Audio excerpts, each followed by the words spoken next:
Carolina did not get better. If there's a reason why they only gave up a fifth round pick, that could be a conditional fourth round pick. If he get with certain What's going on, YouTube? It's your boy Humble here checking in with you. Had to do a little quick video regarding um, Kevin Durant and this Brooklyn Net ordeal. So, from my understanding, Kevin Durant wants to go to either the Phoenix Suns or the Miami Heat, and he's willing to basically forego his 4-year deal that he signed with Brooklyn worth $194 million to basically go to either destination and help them win right away. Now, hey buddy, yeah. Now here's my point to this little video here. Neither team is willing to actually gut their roster to accommodate what he does bring. Do I fault them? No. At this point in his career, I feel like Kevin Durant should actually stay in Brooklyn.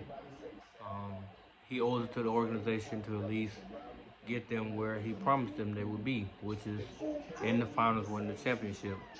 Now, as far as Kyrie Irving goes, I don't know what his intentions are for next season, or if the mandate gonna be changed back or whatever. But if I'm Kevin Durant, I'm not going to basically forfeit what I built in Brooklyn to go to a handmade ready team that will only service me for one reason, and that's just to be a scoring decoy, basically.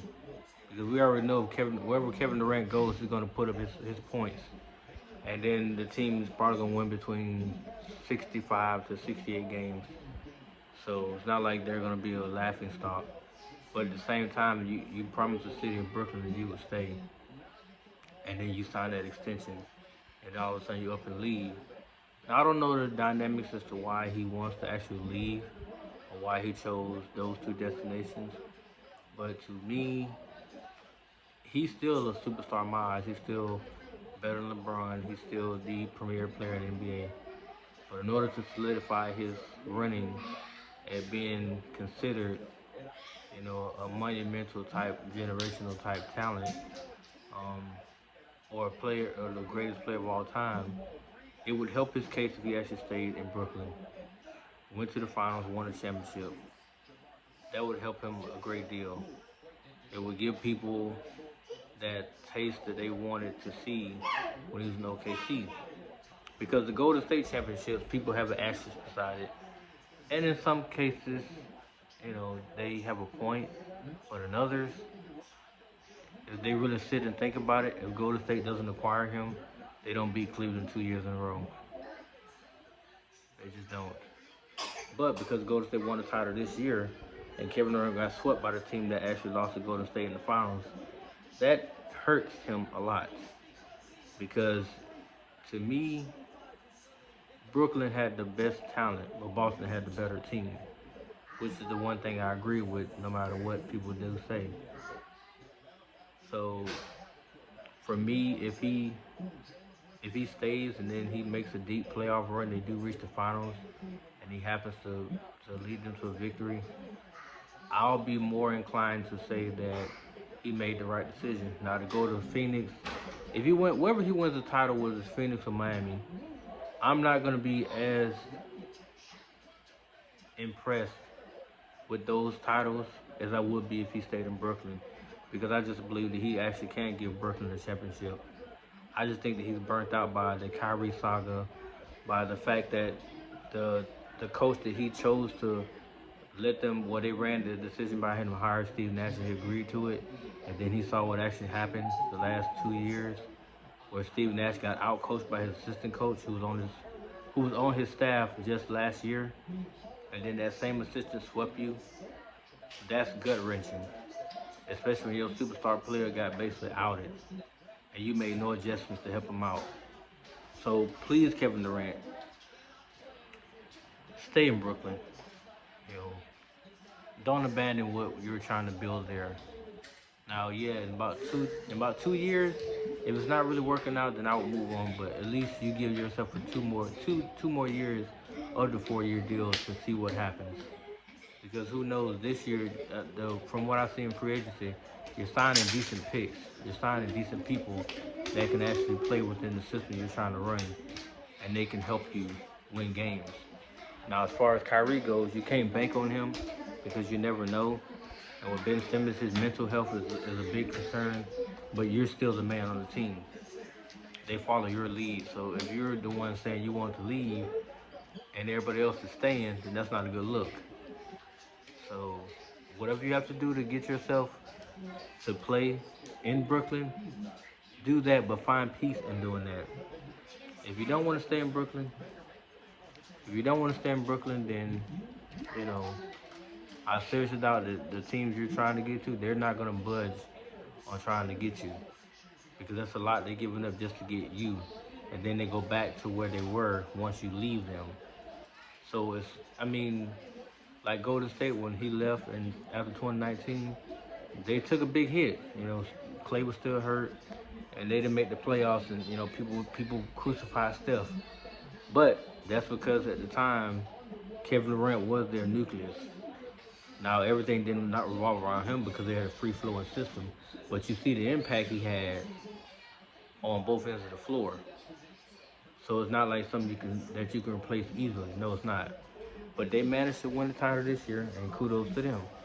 But if I'm Kevin Durant, I'm staying in Brooklyn. I'm gonna get that title. And who knows? I mean, he may even be able to talk to, you know, somebody else like a Bradley Beal who denied his massive deal. Will you stop? I knew you were gonna do it. I quit.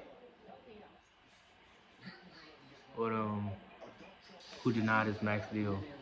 Maybe talk to somebody like that. You know, you, Bradley Beal, Kyrie, and Ben Simmons. That'd be considered a big four. To me, you don't really need anybody else. You got Ben, you got Kyrie, and it's you. And then I don't know, you got Claxton, who's a reliable big man. He's just small, but he's very reliable, very energetic, goes up and down the floor, gives you 100%. Blake Griffin gives you 100%, but this rotation Steve Nash got going on, it has to stop. He has to get better, especially come postseason time. It can't come down to a 7-man rotation in a basketball game. Because everybody knows you're going to get burnt out after 40, 49 to 50 minutes. Your body's going to give out because you're going to be that exhausted. So several factors should, you know, keep him there, but they're also the reason why he's leaving. But I'm just hoping that he will make the right decision and return to Brooklyn to help them win. Now, I'll be monitoring the coming, you know, weeks and months before the season starts because right now nobody's budging. But we'll see how it goes in, you know, August, September, October. By November, you know, you start the season, so we'll see what happens. But those are just my thoughts, guys. Let me know what you think. Do you really want him to stay in Brooklyn, or what team do you think he would be suited to actually go to? I know another team that I thought about that would benefit greatly is the Hawks. Atlanta would be a definitely great spot for him to play in. Are they in the win now mode? No, but I mean the young talent that's on that team, you can't deny that. And if you put Kevin Durant in that nucleus, him, Trey, and Devontae Murray, that's one hell of a damn trio. And they would instantly be the favorites to get to the finals in the East. Atlanta will be that hotbed for entertainment, and they'll put the Hawks way over the map. People have so much high expectations for the Hawks just because they landed Kevin Durant. But I know Kevin doesn't want to go there, so I mean that's one team that if he could not stay in Brooklyn for whatever reason, or the reason I just gave on this video, then that would be the team I'd be looking to try to wiggle a deal in with, because Atlanta's very young, but they're very talented, and they already experienced playoff success, and they got a taste of it for a few years now. So why not go help them versus help Phoenix or Miami? You can make a lot better impact in that type of city than you could in Phoenix or Miami. It's just my opinion. That's all. Let me know what you guys think. Like, comment, subscribe to the video. I'm gonna try to push out a few more. Like I said, been just going through some stuff, but I'm gonna continue to try to put out videos as much as I can because it is important, and I do want to continue to give you guys good quality. So let me know what you guys think. in the comment section. I'm always happy to, reply. Peace.